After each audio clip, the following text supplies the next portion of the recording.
আসসালামু আলাইকুম। আপনারা দেখছে আবু হুজাইফা দি ইসলামিক চ্যানেল।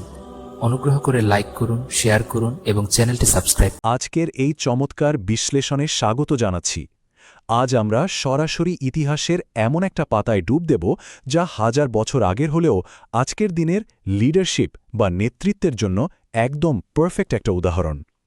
ইসলাম ধর্মের অন্যতম নির্ভরযোগ্য একটি গ্রন্থ থেকে নেওয়া এই ঘটনাটি আমাদের দেখাবে একজন নেতার ভক্তি আর সাধারণ মানুষের প্রতি তার সহানুভূতির মধ্যে ব্যালেন্স করাটা কতটা জরুরি। তো চলুন শুরু করা যাক। তোমরা মানুষের মধ্যে বিরক্তির সৃষ্টি করো। একটু ভাবুন তো কথাটা, খুব কড়া একটা স্টেটমেন্ট, তাই না? এই শক্তিশালী উক্তিটি কিন্তু আমাদের আজকের আলোচনার মূল চাবিকাঠি। আমরা অনেক সময় ভাবি ভালো কাজের তো কোনো শেষ নেই, যত খুশি করা যায়। কিন্তু আমাদের এই অতিরিক্ত উৎসাহ বা ওভার অ্যাক্টিভিটি যদি অন্য কারোর জন্য কষ্টের কারণ হয়ে দাঁড়ায়, তখন কিন্তু অজান্তেই আমরা মানুষকে ভালো কাজ থেকে দূরে ঠেলে দিই। এই উক্তিটি মূলত সেই সতর্ক বার্তাই দিচ্ছে। আর এই অসাধারণ ঘটনাটির উল্লেখ রয়েছে সরাসরি সহি আল বুখারিতে। একদম নির্দিষ্ট করে বললে এটি কিতাবুল ইলম মানে জ্ঞানের বইয়ের অন্তর্গত ৯০ নম্বর হাদিস। একদম অথেন্টিক একটা ঐতিহাসিক প্রেক্ষাপট পাচ্ছি আমরা এখান থেকে, মানে একেবারে মূল সোর্স থেকেই আমরা এই পুরো বিষয়টা যাচাই করে দেখব। হাদিস ৯০-এর মূল পটভূমি আর প্রেক্ষাপটটা আসলে কি ছিল, চলুন সেটা একটু জেনে নিই। দারুণ ইন্টারেস্টিং একটা ব্যাপার হলো, মূল গ্রন্থে এই ঘটনাটি খুব নির্দিষ্ট একটা অধ্যায়ের আন্ডারে রাখা হয়েছে। শিরোনামটা হলো অপছন্দনীয় কিছু দেখলে ওয়াজ নসিহাত বা শিক্ষাদানের সময় রাগ করা। মানে একজন শিক্ষক বা নেতা যখন কাউকে কোনো ভুল করতে দেখেন, তখন তার যে ইমোশনাল রিয়াকশন বা রাগ, সেটা যে অস্বাভাবিক কিছু নয়, বরং তার পেছনে একটা গভীর লজিক থাকে, সেটাই এখানে বোঝানো হয়েছে। এই শিরোনামটাই কিন্তু সামনের ক্লাইম্যাক্সের একটা বড় ইঙ্গিত দিচ্ছে। পুরো ঘটনাটি বর্ণনা করেছেন আবু মাসুদ আল আনসারি। মূল আরবি বয়ান এবং এর অনুবাদ শতাব্দীর পর শতাব্দী ধরে অবিকল সংরক্ষিত আছে। এই সংরক্ষিত টেক্সটগুলোর কারণেই আমরা যেন টাইম ট্রাভেল করে সেই সময়কার কথোপকথনটা একদম সরাসরি উপলব্ধি করতে পারি। একেবারে ঘটনার গভীরে গিয়ে সেই মুহূর্তের তীব্রতাটা ফিল করা যায় এখান থেকে। এবার আসা যাক মূল ঘটনায়। দীর্ঘ নামাজের অভিযোগ এবং একজন সাধারণ মানুষের দৈনন্দিন সমস্যা। একজন সাধারণ মানুষ এসে আল্লাহর রাসূলের কাছে একটা বেশ গুরুত্বপর অভিযোগ করে বসলেন। তিনি একদম সাফ জানিয়ে দিলেন যে, আমি হয়তো জামায়াতে সালাত আদায় করতেই আর আসব না, কারণ অমুক ইমাম আমাদের নিয়ে বড্ড লম্বা সময় ধরে সালাত আদায় করেন। চিন্তা করে দেখুন, লোকটা এতটাই ক্লান্ত আর বিরক্ত যে তিনি বাধ্য হয়ে এই বাধ্যতামূলক প্রার্থনাটাই ছেড়ে দেওয়ার কথা ভাবছেন। বেশ সাহসী এবং একই সাথে খুব প্র্যাকটিক্যাল একটা অভিযোগ, তাই না? এখানে আসলে একটা দারুণ কনফ্লিক্ট বা দ্বন্দ্ব ফুটে উঠেছে। খেয়াল করে দেখুন, একদিকে রয়েছেন একজন ইমাম যার ভক্তি আর নিষ্ঠার কোনো কমতি নেই। তিনি চাইছেন প্রার্থনার মাধ্যমে একদম আধ্যাত্মিকতার চূড়ায় পৌঁছাতে। আর অন্যদিকে রয়েছেন একজন সাধারণ মানুষ যার রয়েছে শারীরিক ক্লান্তি বা সময়ের সীমাবদ্ধতা। এই দুয়ের মাঝখানের যে টেনশনটা, সেটাই কিন্তু এই ঘটনার মূল কেন্দ্রবিন্দু। একটি নজিরবিহীন ক্ষোভ, এবং এরপর ঠিক যা ঘটল তা সত্যিই বেশ অপ্রত্যাশিত। সাধারণত এই ধরনের পরিস্থিতিতে মানুষ কি ভাবে? একজন শীর্ষ ধর্মীয় নেতা নিশ্চয়ই ওই ইমামের পক্ষ নেবেন, তাই না?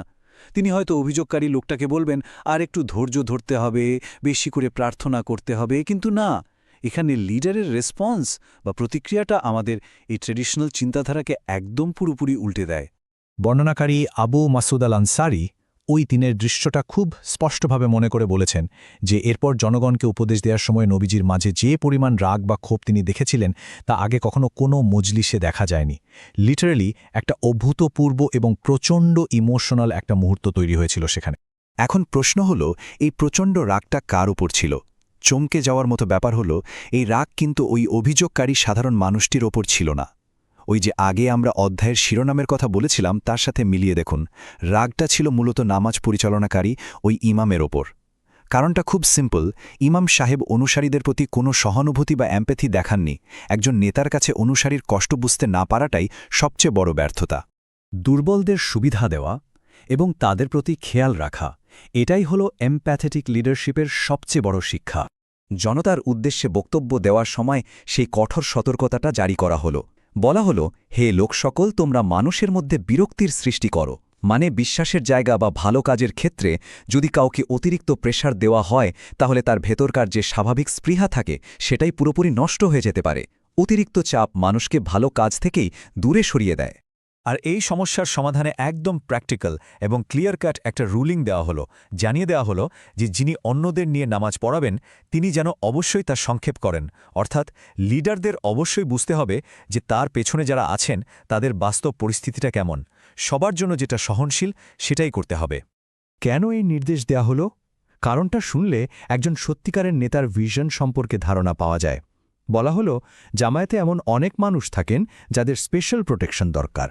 যেমন ধরুন, যারা শারীরিকভাবে অসুস্থ, যারা বয়স্ক বা দুর্বল, অথবা যারা কর্মব্যস্ত, যাদের জীবিকার তাগিদে আবার কাজে ফিরে যেতে হবে। এই যে বিভিন্ন পেশার বয়সের মানুষের প্রয়োজনটাকে ফিল করা, এটাই তো আসলে ট্রু লিডারশিপ, তাই না? আজকের এই পুরো বিশ্লেষণটাকে আমরা যদি একটা সামারি টানি, তাহলে একটা বেসিক পার্থক্য আমাদের চোখে পড়ে। ব্যক্তিগতভাবে কেউ ঘণ্টার পর ঘণ্টা প্রার্থনা করতে পারেন, সেটা অসাধারণ একটা ব্যাপার, কিন্তু সেই ব্যক্তিগত ভক্তি বা কাজের স্টাইল যেন কখনোই একটা পুরো কমিউনিটির ওপর বা একটা দলের ওপর একটা বিশাল বোঝা হয়ে না দাঁড়ায়। নেতার কাজ তো মানুষের পথ সহজ করে দেওয়া, তাই না? কঠিন করা নয়।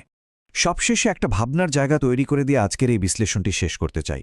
একটু চিন্তা করে দেখুন তো, কখন এই আরও বেশি পাওয়ার বা করার তাগিদ মানুষকে আসলে মূল উদ্দেশ্য বা ভালো কাজ থেকেই দূরে সরিয়ে দেয়। ইতিহাসে ঘটে যাওয়া এই ঘটনাটি যে কোনো জায়গার যে কোনো লিডারকেই কিন্তু একটা দারুণ চ্যালেঞ্জের মুখে ফেলে দেয়। নেতার অতি উৎসাহ কি টিমের সবচেয়ে দুর্বল মানুষটার ওপর নেতিবাচক প্রভাব ফেলছে না তো? ভালো কাজ করতে গিয়ে অজান্তেই মানুষকে ভালো কাজ থেকে দূরে সরিয়ে দেওয়া হচ্ছে না তো? এই প্রশ্নটা মাথার মধ্যে রেখেই আজ বিদায় নিচ্ছি। আশা করি এই বিষয়টা নিয়ে সবাই একটু নতুন